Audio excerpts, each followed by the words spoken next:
Ang isa pagid sa na-mention mo last time is may ara sang posible free internet nga ipatigayon dari sa mga kabanwahanan.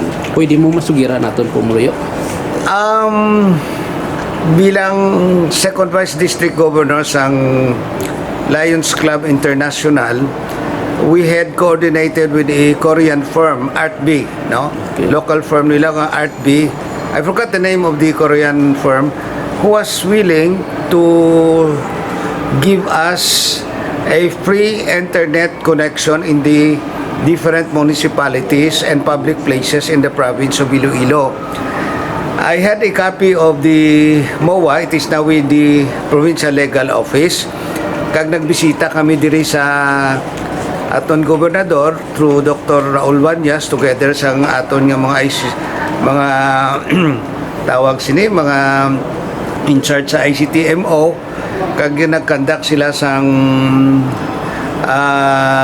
briefing party sining paghatag sang free internet operation access sa nagkalain-lain nga banwa. Okay. Now, if this is approved by the kung magaling na matapos na ini sa legal, this will be presented to the provincial board, no? Kag aprobahan namon, I'll be one of the proponent kay ti amo ni nga programa sa Lions Club International District 301B1 kag sa Iloilo City Metro Lions Club.